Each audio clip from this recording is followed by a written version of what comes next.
welcome back everybody to the Nerdcore, where today we have two people on to interview for the short film Extreme, which we had a pleasure of getting access to and watching. Lately, we've been getting a lot of people to talk and bring on about just short films and creatives that are sharing their pieces of culture to us, and I really much appreciate you two for coming on and talking about your stuff. So thank you again for coming on. Thank you. Thanks for having us. Yeah, it's great. So I mean, how are you guys doing after this whole film? It was done shooting, and I believe is it going in? It's doing its festival circuits, right? Or Yes. Yes. okay. We kind of just wrapped up. Oh, We were okay. in a couple festivals in the summer, and we're sort of done with those. So Oh, cool. Yeah, normally when we have people on, there is still going on. They still have a couple, so it's nice to hear. So that actually might answer a question that I have for the end, but I'll keep that to the end. But yeah, no. So Extreme is a short film that deals with basically the. Would you guys like to give the synopsis since it is yours, or? Sure. I'm. It deals with the one aspect of many, one aspect of mental health, but we chose to focus on one aspect and then to manifest it into a story that we felt could be um, relatable from different points of view. Mm-hmm. And also to hopefully catch people off guard and maybe make them think twice about what they thought they know, Got you. or what they think they know. Yeah, I mean, definitely that it definitely shows. I mean, that brings me into the first question that I would have. I know this is a drama, right? And the aspect of delusion and stuff. I believe I've seen just a handful of films that may try to use delusion for suspense or horror, specific like Blumhouse stuff where they use these things to kind of bring fear into the audience. But your guys is more like the actual dramatics and the change from it. And I know you mentioned to bring awareness to like mental health and stuff. So was that kind of what inspired you to create this short film and go into this project, or is there other like more personal issues, if that's okay to ask? Or was it just like you said, just awareness and the creative freedom to be able to do this? Yeah, Jaclyn, I'm sure might have her own answer to this, but for me, it was just an awareness, and it was a creative way to bring the awareness because I think, as I mentioned before, it was just to show a different point of view, and I'd like people to not question what they think they know, but to sort of go, I never thought of it in that way, and so to Mm-hmm. direct them, most of the movie, direct them one way, it's almost like a punchline to a joke where you kind of Yeah.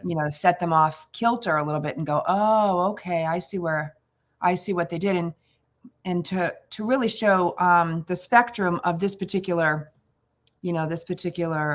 disorder, that of what is socially acceptable and what isn't, and Mm-hmm. more importantly, why, and to maybe kick off some personal studies, and have the audience might go, I'm going to look further into that or something Yeah, else that they wouldn't have thought of. So, definitely. yeah. What about you, Jacqueline? it's funny because I would say the question you have was perfect for Anne because Hmm. I just wanted to do like a standard intervention story, and then Oh, Anne okay. had the idea.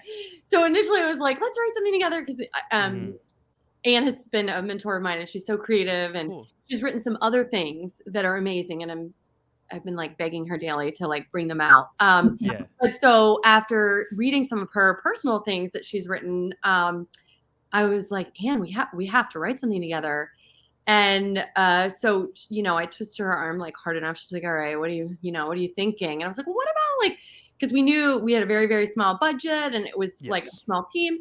So, and which was such good advice in the beginning, like, what can we do that doesn't require a lot of people, doesn't require like many locations, but can be cool and interesting and different or whatever. So I was like, well, what about an intervention story? Like Hmm. what about like and I sort of came up with the idea, and really because I had like friends that were actors that wanted to be in stuff. And I was like, well, what about like a brother-sister intervention story? Or what about Mm-hmm. like two sisters where it's an intervention? And then Anne was like, well, what if the intervention was actually of the person that you thought was the one that had it together? And I was like, yes. What if she's like an alcoholic, or what if she's this or that? And all the things we lead you to think. And then Anne was like, but she's actually, and I was like, Yeah. oh no, I don't love this idea. It's weird. But then as we started researching it, we found, which is the goal, like Yes. Anne threw the idea out there. I don't know where she got it, but she was like, what about this? So I started researching it because I was like, okay, I can't just say no. Like I got this lady to like do this with me. Like I can't be like, no, I think it's weird. So I started researching it and found like so much compassion, because the woman you see in the beginning is a woman that all of us think is not only socially acceptable, but like Yes. ideal. Like, oh, you keep your house so clean. Wow, that's amazing. Your house looks amazing. Even though like it's an illness. I mean, Yes. it's OCD. Like it is not okay. She moves that flower arrangement 6 times. Like she should be able to walk freely in her kitchen, not have to touch everything and but Yeah. to us as a society, it's like, oh, that's totally cool. Like her house looks great, like no problems. So to answer your question, it started as an intervention story, and it was like just your vanilla typical intervention story, and Anne threw in this twist. And as we did research, learning more about the twist, we realized that the woman you see in the beginning and the woman you see at the end are two sides of the same coin. They both are suffering from an illness. They're both reflections of a trauma. Neither are ideally healthy, but one we're okay with, we might even think is good or idealize it, and the other we're all disgusted. We don't want to talk about it. We don't want to look about it, look into it, read it, whatever. So I think Anne, she had some inspirations from like other movies that she saw, that she just always loves like Easter eggs in movies, and like she loves to plant things, and for people to go back at the end and be like, oh, that and that and that, like they all let up to show me the end, but I missed it. So as far as like the horror, like the twist, it was more about shocking people into caring than scaring them. Yeah. I mean, it definitely is, and I That's a love that good way to put it, you Jack. guys. Yeah. I love that you guys mentioned the whole like just bringing awareness to the mental health, because I am very adamant and try to advocate my best on my works, or just in any platform that I'm able to speak on it, and not to push it or like put it down people's throats or anything like that, right? Because not everyone is comfortable speaking about it, and that is their own little situations that they may need to get comfortable with. But like seeing it in a film and done so subtly, where it's like, oh, maybe I could look up into this, it's just great to see. And of course, it's not always about that. Like Jaclyn said, it's just like I just wanted to do something and intervention stuff, and I still enjoy that, because you still kind of went into that realm of looking in, investigating, kind of doing your research, but still doing something that you also wanted to do, and not like forcing yourself to do it. So it's good to hear that you did it like that as well. But another thing, I know I read the synopsis and stuff as I got the email and like the stuff to actually watch the screener. So I knew there was a sense of delusion in this film, right? So I was expecting a twist of sorts, but I wasn't expecting it to be like that once we switched scenes, right? And I think that I kind of figured it had to do with the tightness of the beginning shots of the quote unquote warped reality of the person that was dealing with these delusions, and then compared to the end shots where it's more of the actual reality that she's living in.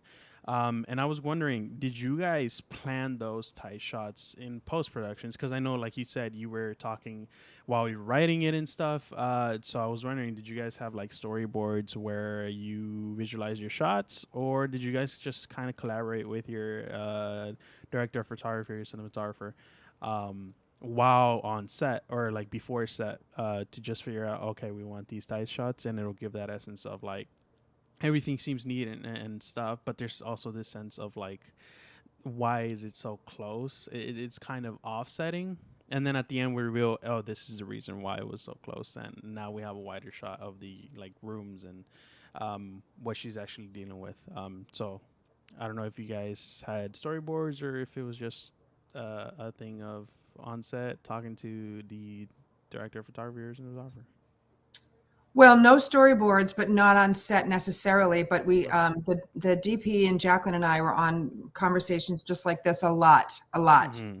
And because they were in Florida and I'm here in Rhode Island, even at the Gotcha. time. And Yes. so we did this a lot. We had these conversations, and another friend of ours made the suggestion of extreme shots, and so that came Mm-hmm. up. And our DP is, I mean, amazingly creative. You can just drop words like that, and he will come up with cool ideas. Um, so he would show us his thoughts about a certain, thing on set, but we had prior conversations about the extreme shots, Yeah. with regard to that stuff. And as you said, it was, it could be a little jarring or off-putting, but I think the other part of it, the bonus, because Mm-hmm. that's really what it was the extreme shot of it. But the bonus result was also the hyper-focused behavior of the That is true. people, of the people Mm-hmm. who have this disorder, and they can't see the bigger picture many times, and they just get, like I said, hyper focused on one aspect of something, and they can't get out of it. And Mm-hmm. in some regard, they get into a loop, And anyway, that was another, that to me was just a bonus, to the a happy accident of our efforts to be extreme shots.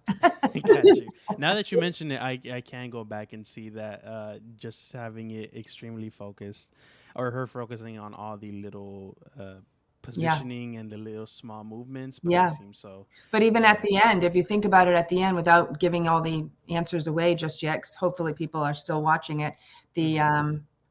even the end person is still hyper focused on certain things because they can't see the bigger picture.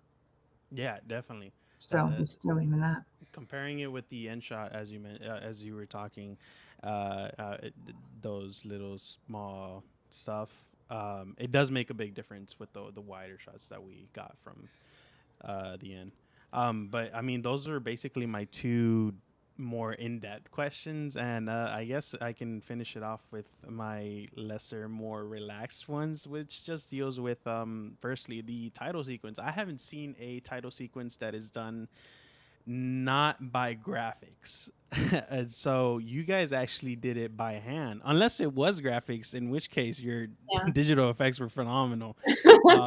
But it was nice to see that, and I was just wondering how long did you guys take to do the actual shots to get it perfect to say extreme? And another thing would be how did you decide on that, and instead of going with the traditional just graphics? Yeah, That's it's funny. Our DP had the idea. Yep, that's It one Mm. of his creative things. I was just telling you about. You kind of say, "I'm sorry, Jacqueline, I will let you talk." yeah. But I was just really excited about that Yeah. one. I think Jacqueline and I talked about it, something not even that, and we just went, "Hey, blah blah blah," and then he went, Hmm. "What about this magical thing?" And we were both like, "Yeah."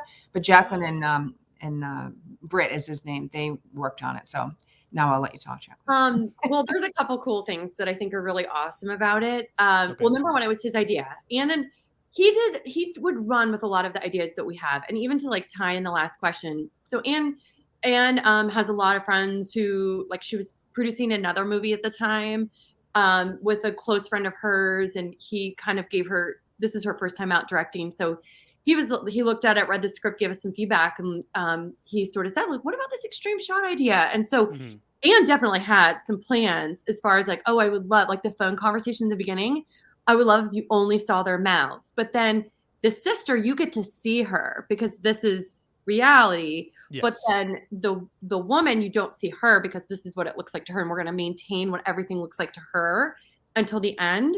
So like, and I don't know if everyone will notice this, but now maybe you'll go back and see like when I open the door to my sister and they look so beautiful, Hmm. it was because we were switching. So everything to the Oh. woman looks so beautiful. So you see the sister throughout, and this was totally Anne. Like you see the sister throughout, and she sort of looks like maybe she doesn't totally have it together. And then you see at the door, and she looks so good. It's that sense of reality.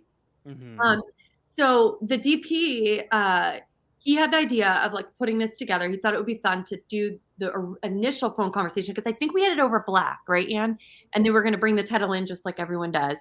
But Yeah. instead of doing it over Black, he had the idea of what if we had every single item? So those were my hands. It took us about an hour to do it. Every single item had meaning or value to every person on set. So we asked Wow. each person on set to give us a few things that were Yeah. special to them, because, and I'm going to get emotional even thinking about it, that's what it's all about, you know, like Yeah. these people, the woman is suffering from an illness where everything has value, everything, Yes. even if it looks like trash. Like, Ian's dog passed away like shortly before we made this film, and she sent me some of his fur and I used it. Mm. And so to you, that's like, why does this woman have fur? But it's like, no, this is like something really important, you know? Yeah.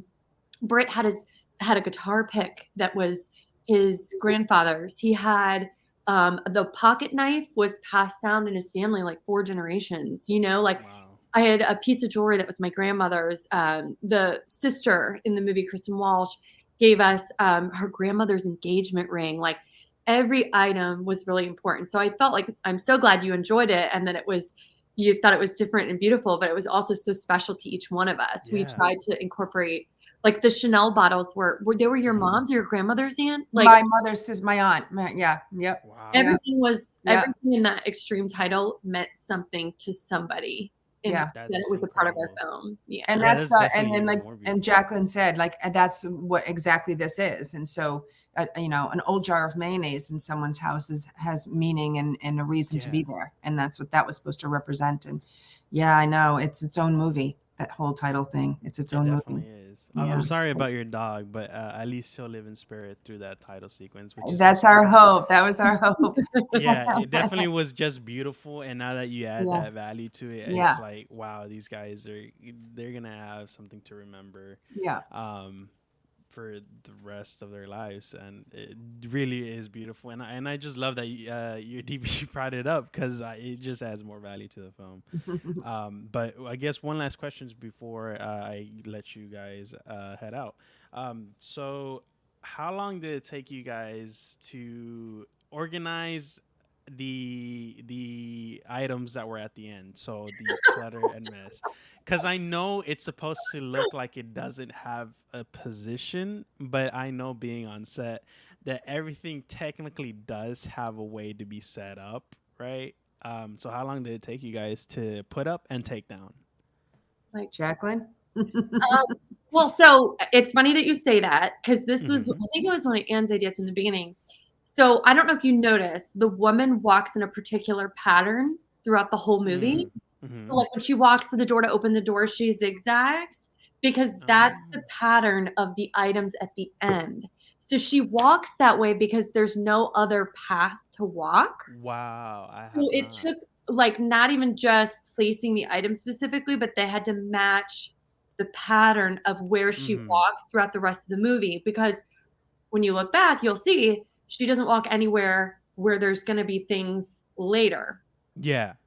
So it took us, we were collecting the items for a Mm-hmm. month, maybe more. Wow. I remember Anne was like, why don't you just start, don't like tell your friends, like just start taking stuff now. So we Mm-hmm. started collecting items like 6 weeks before, maybe. Everybody we knew were like, if anybody has anything that they don't want anymore, bring it to bring it over. We're taking Wow. it. So I would say actually setting it probably took Mm-hmm. like 8 hours maybe to set Wow. it up. Uh-huh. 8.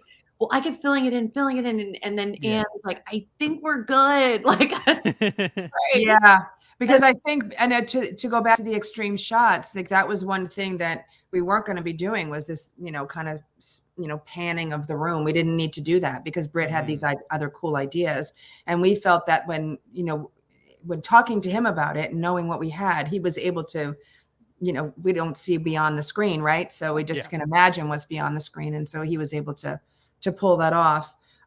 Without giving too much away, I also wanted to if you're going to go back and look at it again, which I hope you do, and see some of the Yes. things that we've talked about, I want you to notice that when Jaclyn has to open up the cupboard and all of the things fall out, and how and it was just notice that, because that's one of those foreshadowing moments, you know, like the path that she took.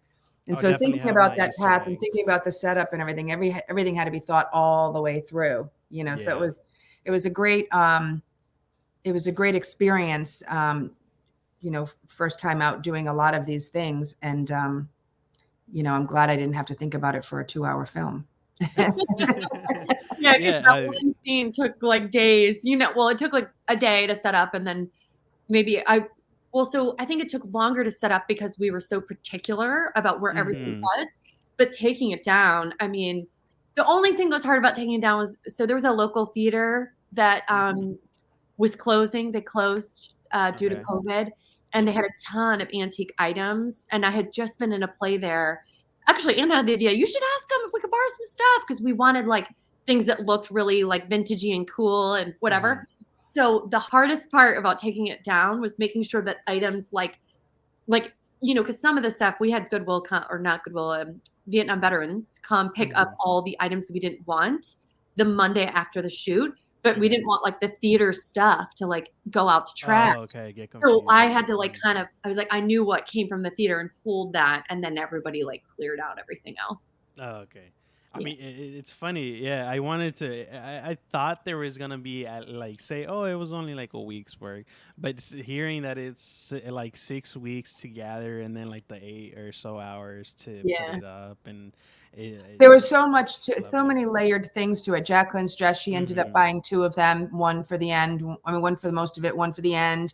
When her hair was done, when her nails were done. She was moving that weekend. She has 2 boys and a husband that they were moving that weekend. It was like that time frame. And so there was a lot to it. And so gathering all those items took longer because anybody can just go to the dump and get a bunch of crap. But like Jaclyn said, we kind of wanted things to look like this woman, they mattered to this woman. It was meticulous. Yeah, in its own way, right? That's so 2 sides of the same coin.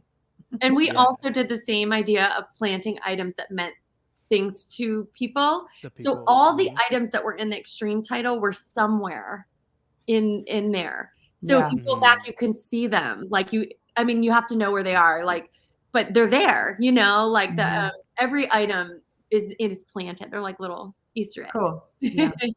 Yeah, I noticed some of them being around, and then I was like, oh, that was in the title sequence. Like, especially I think the most obvious ones that I noticed, like my first pass around, was the Chanel bottles, 3 little coming tea, I believe. So it's just nice to hear all these little Easter eggs, and I would definitely go back and see it with my own little list. Okay, what we should do a scavenger hunt for this movie. Just give people a downloadable scavenger hunt. Oh, that'd be fun. But now that you mention it, I mean, that's all the questions that I had. I know I said at the beginning the last one would be where can people see this film? I know you just said you finished the festival run and you guys are winding down. So is there now a space, or like can they go somewhere or ask someone for a screener link or see it somewhere online? You can go to our website. We don't have it open to the public yet. We're still going through, we're doing an awards campaign, and so we're not leaving it open to the public yet. But you can go to our website, which is extremeshortfilm.com, and submit a request to for the password to watch the screener. Awesome. Do you guys have any other works that you may want to just speak about quickly? Or any social medias that you might want people to go check out, or was that it? We don't have any work we're talking about publicly yet. I'm still working on it, but you can check out our website. We're on all social media platforms. So extremeshortfilm.com, and there's a link to our Instagram and our Facebook, and then there's links. If you go on our Instagram, then there's links to Ian's Instagram account, my Instagram account, Britt McTammany, our DP, his links are on there as well. So awesome. I mean, again, thank you so much for coming, and that was the Extreme cast coming on. Cast and were part of the crew, because you did both in pre-production and actual acting, which is lovely to see. But yeah, thank you again. Always grateful to have people like you guys come on and just talk so passionately about your work and giving out these little secrets that the public wouldn't normally hear. So yeah, again, thank you again, and I hope this film can grab some attention after it's more public, and hope to see you guys in the future back on Thank here to talk more about you. your work. Thank you so Thanks much. for having us. Thank you. Thank you for your time. Thanks. See ya. Bye. I can't do this with you right now. Okay, wait, let's just talk this through. It doesn't matter anyway. I don't need your help. You obviously do, or we wouldn't be in this situation at all.